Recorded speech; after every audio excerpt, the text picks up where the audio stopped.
बराह रास्त लिए चलेंगे आपको इस्लामाबाद, जहाँ इस वक्त वज़ीर ख़ारजा बिलावल भुट्टो ज़रदारी और अंतोनियो गुतेरेस प्रेस कॉन्फ्रेंस कर रहे हैं। The Secretary General was saying it's not merely about solidarity, it's about justice. And I think the Secretary General's presence, his voice are already raising the global spotlight on the situation that has arisen as a result of the mega climate calamity. We are pleased to have him with us. I would request the Foreign Minister to make his initial remarks. That would be followed by remarks by the Secretary General, and then we would have a very short time for a few focused questions. Bismillah ar-Rahman ar-Rahim. Assalamu alaikum. It is an honor and a privilege to welcome the Secretary General of the United Nations at Pakistan's Foreign Office. Mr. Secretary General, as you stand here today, a third of my country's landmass is underwater. 1 in 7 people, 33 to 35 million people have been devastated by what you've called a monsoon on steroids. Our people, their lives, have lost their lives, their livelihoods, are facing the very real threat of hunger, disease, and further devastation. As you have mentioned, this is not simply about solidarity, it is a question of justice. The Pakistani citizen of Larkana, of Nasirabad, of DG Khan, of Gilgit-Baltistan, of Nowshera, who've had all of their possessions taken away from them, did not contribute to the catastrophe that they are facing today. This climate catastrophe, as Julian said earlier this week, is a fancy way of saying it is the price tag we pay for the industrialization of richer countries. Your Excellency, as the Foreign Minister and the government of Pakistan, I am conveying to you and to the world that at this point in time, I am unable to get the resources required to these people who are in desperate situations. My party's slogan is food, clothing, and shelter. I cannot shelter 33 million families. I cannot provide the food and clothing for 35 million families. We don't have the infrastructure in place. And this is just the rescue and relief phase. 1,300 people have died so far, a third of which are children. And they are staring death in the face because disease, waterborne diseases, an army of mosquitoes, of other bacteria and viruses threaten them. As our community workers, our lady healthcare workers, our medical professionals are working around the clock, they cannot cover 35 million people. And going forward, as the waters drain, we will rebuild. We have to rebuild our lives, we have to rebuild their lives, we have to rebuild their houses, we have to rebuild their schools, we have to rebuild their hospitals, they have to rebuild their infrastructure. And we know that we cannot do this alone, but we will do this together. And I cannot tell you how heartened we are by the support we have received by yourself and from the United Nations. So soon after this catastrophe, you've arrived here yourself. I told you earlier that your resident coordinator has been driving around our country, from Balochistan through floodwaters of Sindh, all over the place. We are incredibly grateful to the United Nations. And I must say, a whole generation of Pakistanis, and we can't necessarily blame them, who might have a more cynical view of the United Nations. Today, your actions, your love, your support to us in this incredibly difficult time has reignited the faith of a generation of Pakistanis in the United Nations. And this is the generation that has to suffer the cost of climate change. I look forward, Your Excellency, to working with you and working with your team, not only to save the people of my country, but to work with other developing countries who have not contributed to the catastrophe of climate change, but are paying with their lives and livelihoods. And we have confidence. We have confidence in the United Nations. We have confidence in our international partners that they will not leave us in our difficult times. And we will build Pakistan back and build back better. Once again, Your Excellency, we're incredibly grateful for your presence. Thank you very much, Honourable Minister, for your kind words. Ladies and gentlemen of the media, good afternoon. I'm here to express my deep solidarity with the Pakistani people over the devastating loss of life, human suffering, and physical damage caused by this year's floods, a product of the intensification of climate change. Today, I was briefed by Prime Minister Sharif, Foreign Minister Bhutto, and other senior members of the government on the latest developments. Some regions of Pakistan have just experienced their wettest August on record, and rainfall in some provinces was up to 8 times higher than usual. Climate change is there. And tomorrow I'll see the impact of the floods in different areas of the country. But we have all seen media images of the extraordinary destruction. And I can only imagine the power and ferocity of the water as it bore down on villages, roads, bridges, and everything else in its path. It was clearly terrifying, a wall of water. And my heart goes out to everyone who has lost loved ones in the tragedy, and all those who have been affected by the loss of their homes, their businesses, and their livelihoods. I visited Pakistan many times when I was High Commissioner for Refugees. And Pakistan hosts one of the most effective and generous refugee operations of the world in support to millions of Afghans. So this is not my first visit to Pakistan. I have a love affair with the Pakistani people now for 17 years. I was, in 2005, talking to the victims of the earthquake. I remember the devastation of the floods in 2010. And I remember being with displaced people when you had this terrorist attack going down the Swat Valley and coming close to Islamabad, and seeing how dramatic their situation is. And many times in Baluchistan and Khyber Pakhtunkhwa, I saw how Afghan communities were generously hosting Afghan refugees.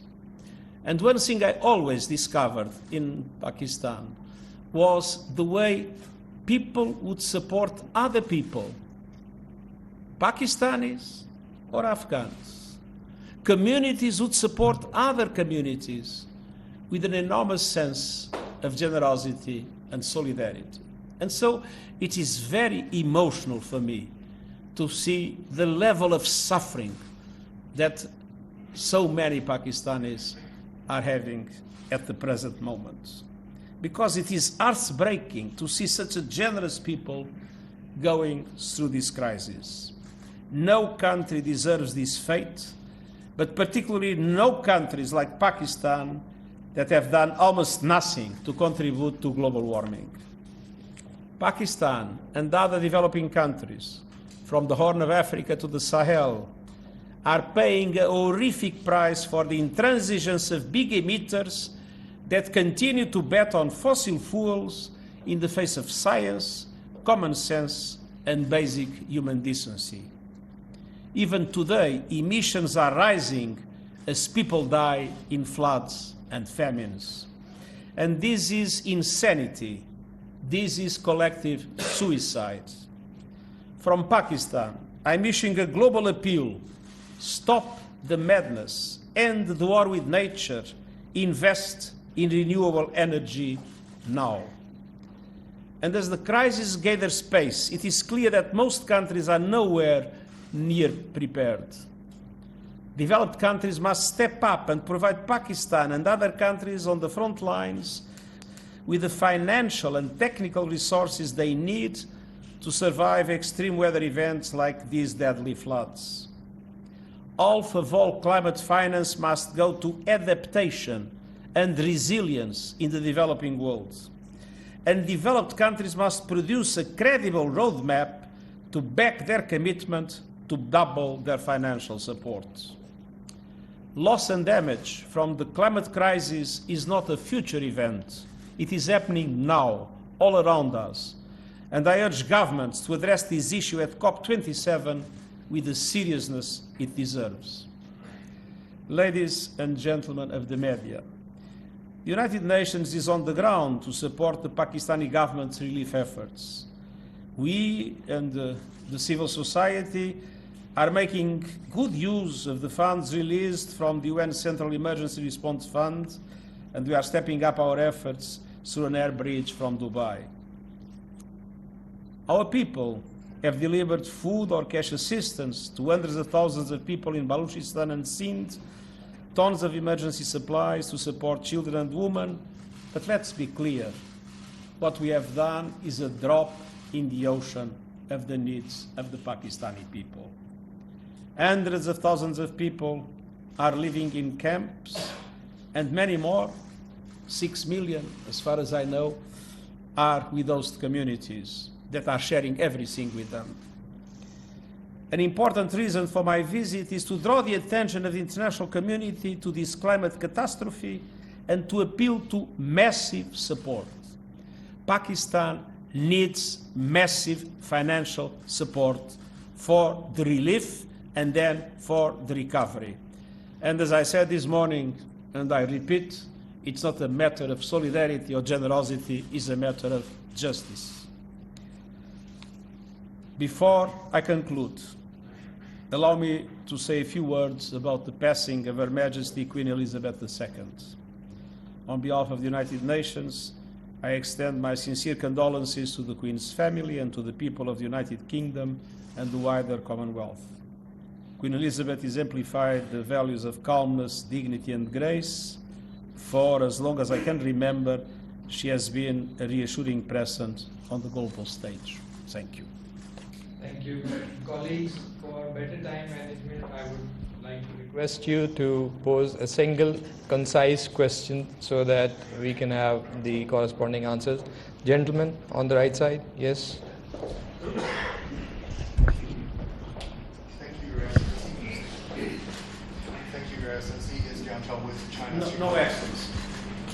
It's Jiang Chao with China's Xinhua News Agency. Sorry, I will speak louder. It's Jiang Chao with China's Xinhua News Agency.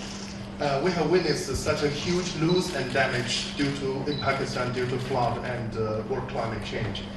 And I know that during a recent interview, Pakistani UN Ambassador Mr. Munir Akram said that Pakistan is one of the smallest emitters of carbon, while one of the largest victims of climate change. And it is the industrial countries, while have for the last 200 years contributed to global warming, and it is in developing countries, mostly like Pakistan, who are the victims. Therefore, for such damage, there should be some mechanism for loss and damage to compensate for those countries for the impact that they are facing because of the historical policies of industrialized countries that contributed to global warming. So how do you comment on it? Thank you. Well, it is obviously that there are a number of countries in the world. We calculate about 15 hotspots where countries are particularly vulnerable and are already paying a heavy price in relation to climate change. Climate change is not a problem of the future. Climate change is a problem of today. It is happening. People are suffering. And that is why I said in my intervention, and I repeat now, the questions of loss and damage need to be seriously discussed. And that discussion that I hope will take place in the COP in Cairo, hopefully will be translated by an effective support from the developed world to the most impacted developing countries to build resilience and to adapt to the circumstances that were created by others. And that is why this is not a matter of generosity, it's a matter of justice. The gentleman in the third row, Hannes. Thank you, Mr. President. My question is to the visiting dignitary. You've talked about justice to the Pakistanis precisely because of this climate change. But we've seen that the UN flash appeal is just $160 million, while the initial estimates are about $10 billion, and that can go up. So what will the UN do from your office to ensure that this appeal is magnified, this scope is the horizon is widened up, and that justice monetarily for the people of Pakistan is ensured? Thank you. When there is a crisis anywhere in the world, we issue in the next few days a so-called flash appeal. And the flash appeal has not as an objective to gather the funds to solve the problem. It has as an objective to raise some funds to start being able to act. We need much more than what was in that flash appeal. And especially the government of Pakistan must be supported directly by the international community.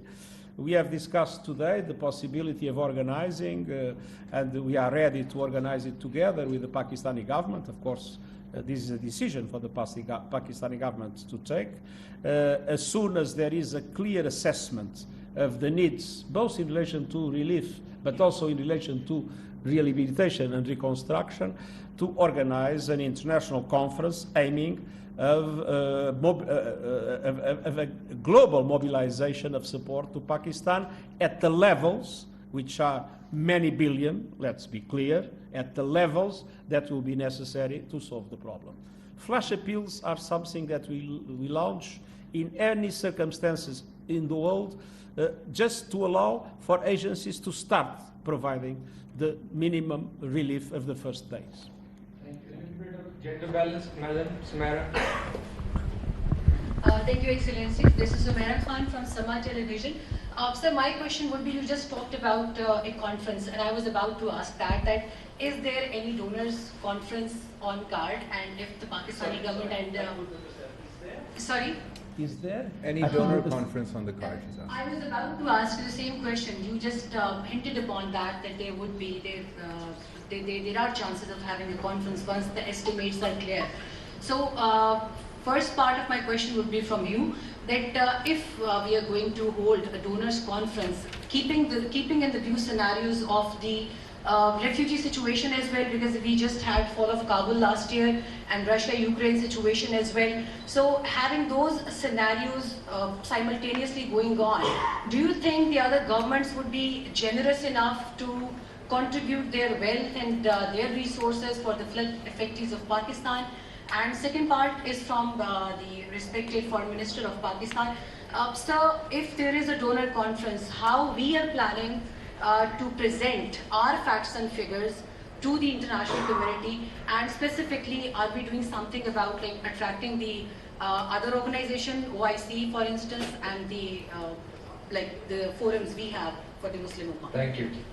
Of course, I am worried with the fact that we are witnessing some reductions in official development aid, and that we have several of our operations severely underfunded. So there is a concern in relation to that. But this is not a usual event. This is an unprecedented event.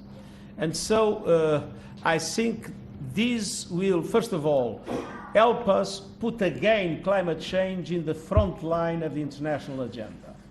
Climate change has been losing ground in the international agenda, both in relation to the political development and in relation to even the media coverage, and it's absolutely essential to put it again in the international agenda, because climate change is the defining issue of our time. And based on that, I have hopes that a conference being able to show, and I mean the images are absolutely, appalling.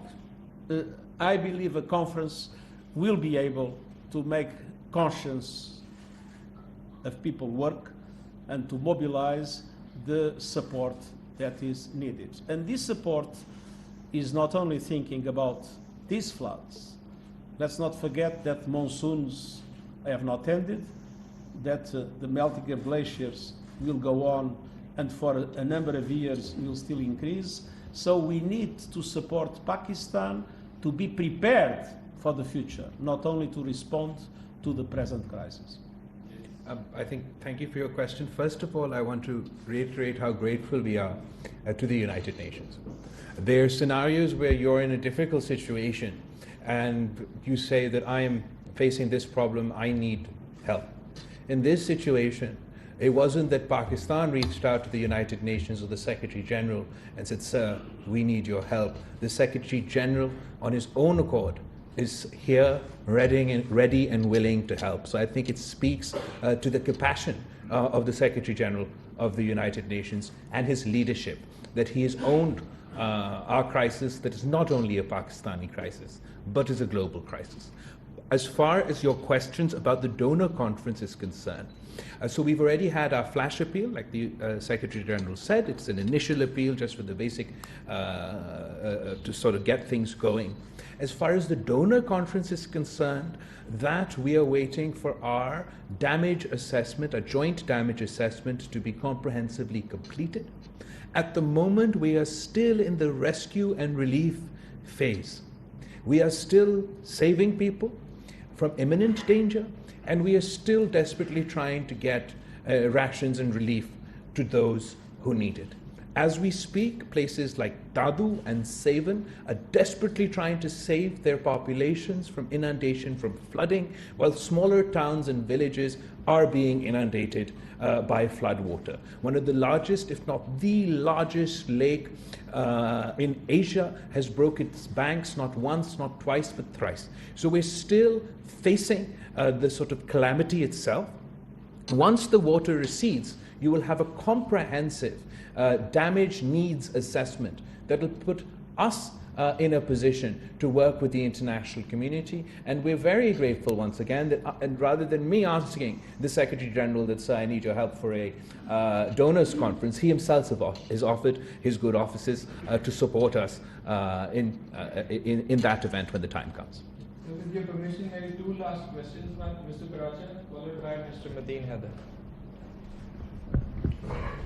Thank you very much. Excellency, thank you for coming over to Pakistan. I'm here, and you are not a stranger even for us. We acknowledge as a friend that he is here. Massive destruction that you talked about, and no end still for the miseries of human beings. But I was really touched when you also talked about the war on terror. And the biggest victim of the war on terror is rightly standing beside you, our young foreign minister who lost his leader, his mother, his mentor. Pakistanis suffered, 80,000 people died, and over $100 billion losses. And now the second, tragedy is in form of climate change. And again, Pakistanis are dying. Why Pakistan has to pay the prices every time whenever there is a crisis in the world? Would you advocate or would you consider talking to the world instead of a debt rescheduling? They should go for a debt write-off against Pakistan. और Honorable Foreign Minister, मेरा आपसे सवाल ये है, सुबह जब ये सारे उठे होंगे तो इन्होंने इंग्लिश न्यूज़पेपर पढ़े होंगे और हर न्यूज़पेपर की हेडलाइन वो फ्लड विक्टिम्स के हवाले से नहीं है, वो इस तबाही और बर्बादी के बारे में नहीं है जो आपने देखी है, मैंने देखी है. वो हमारा पॉलिटिकल लड़ाई है जो हेडलाइंस में नज़र आ रही है. हम अगर खुद फोकस नहीं कर पा रहे, I am not blaming any party, हम खुद फोकस नहीं कर पा रहे तो हम दुनिया की तरफ क्यों देखते हैं कि वो हमारी मदद करे. And I really appreciate mister Julian when he last time talked the same thing and even asked us as a media to show the story of the world. Thank you. If there is anything I've been talking all the time, especially since the beginning of the COVID, is the absolute need to have effective mechanisms of debt relief in the world for developing countries that are on the verge of financial collapse. We had just one initiative, as you remember, a suspension of the payment of debt now for 2 years for least developed countries, but there are no mechanisms of debt relief. There is a framework that has been very slow, and only 3 countries applied because it's not effective at all, and there are no mechanisms of debt relief in place, especially for middle-income countries. And this is something I've been putting as much as I can in the agenda of the G7, of the G20, of the meetings of the IMF and World Bank, and I will not stop this campaign because I think it's absolutely essential. The risks for the world of a group of countries having defaults would be extremely, extremely high. We discussed today some creative ideas that we are trying to put on the table in different scenarios, namely in relation to climate change. And one of those ideas that I very much cherish and we are trying to promote as we speak is in relation to debt swaps for investments in adaptation, which means a country, instead of paying its debt, invests that money in transition for a green economy and in building resilience against the impacts of climate change. This idea was born in our discussions with small island developing states that are, as you know, some of the most impacted countries in the world, and some of them risk to disappear. And we are making a strong campaign with those that have power in the international financial institutions to adopt as a practical instrument of debt relief and of improvement of our climate action, the possibility of these swaps. Instead of paying a debt, you invest in adaptation and in the transition to a green economy. आपका जो दूसरा सवाल था पराचा साहब, I completely and utterly agree with you. For quite some time now, we have been trying to advocate that our national attention, and therefore then following which we'll see international attention, should be on flood relief, the flood victims, on our fellow citizens that are facing a scale of a catastrophe that we have never seen in the existence of our country. And you're very right. Unfortunately, we get distracted by political events. And we're very grateful to those who've consistently engaged, particularly amongst the media community, because we know that there's a race for ratings. And unfortunately, उस race for ratings में कभी कभार जो अहम issue होता है, जो pressing issue होता है, वो miss हो जाता है, और जो सबसे ज़्यादा तमाशा करता है उनको spotlight दिया जाता है. We can't afford that right now.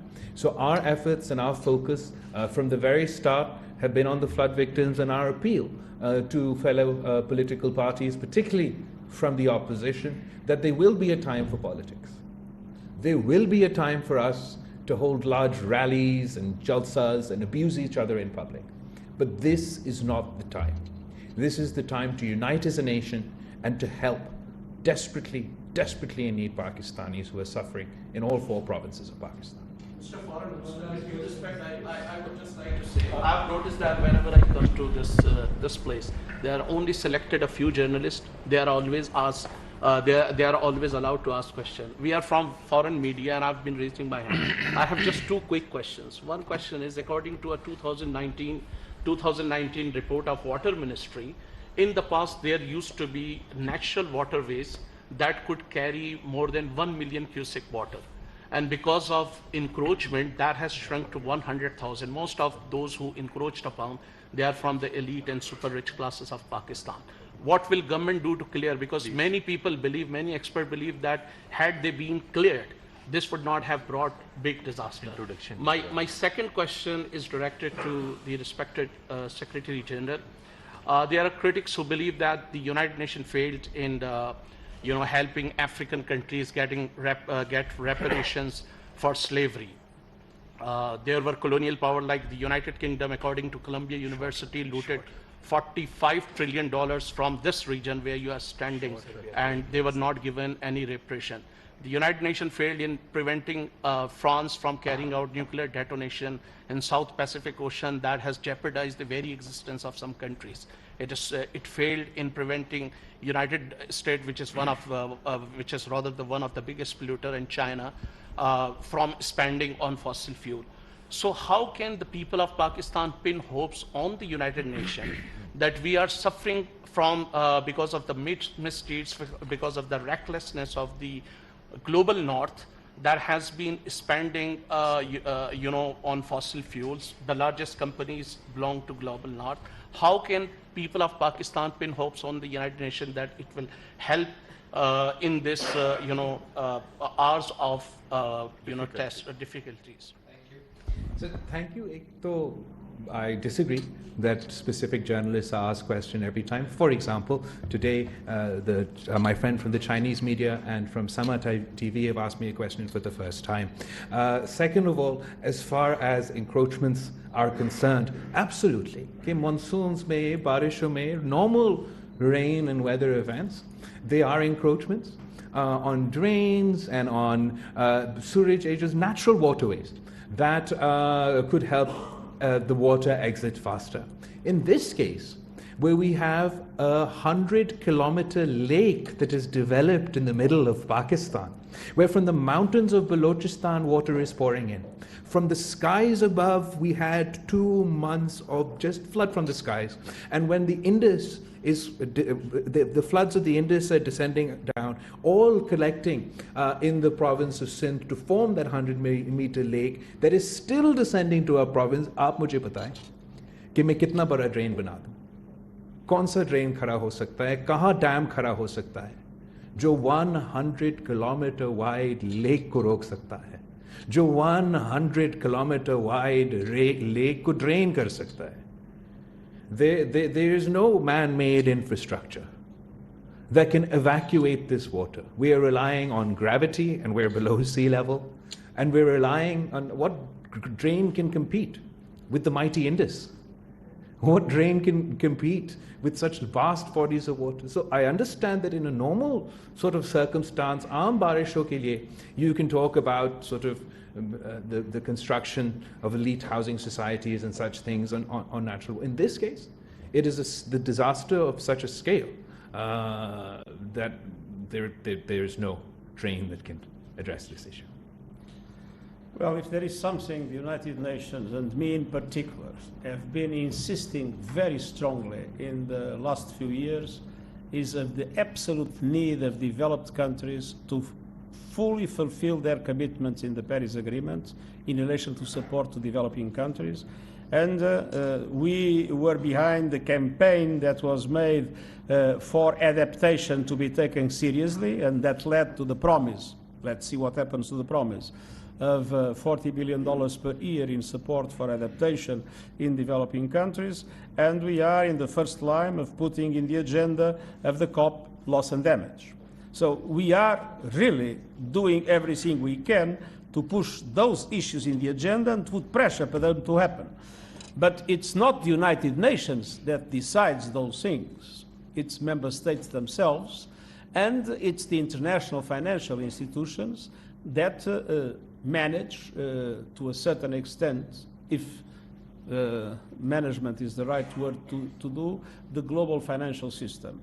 And if there is something that I've been saying loud and clear, is that our global financial system is morally bankrupted. Excellency, it was actually right and it was taken away. One, there is another next point in South Asia, which is issue of Jammu and Kashmir.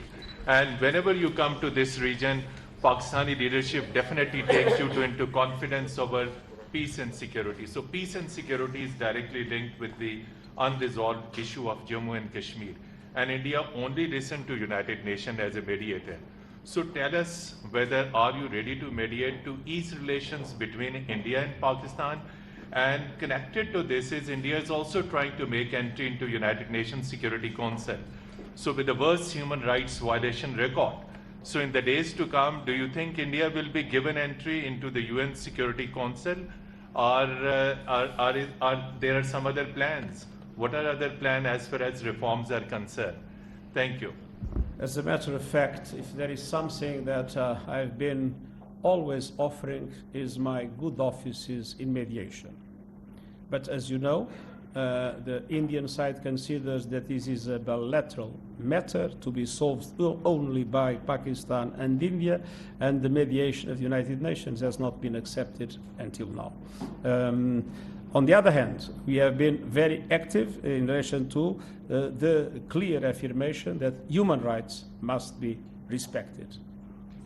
Thank you very much. Thank you. Thank you so much. Thank you so much, everybody. Another appointment. Thank you.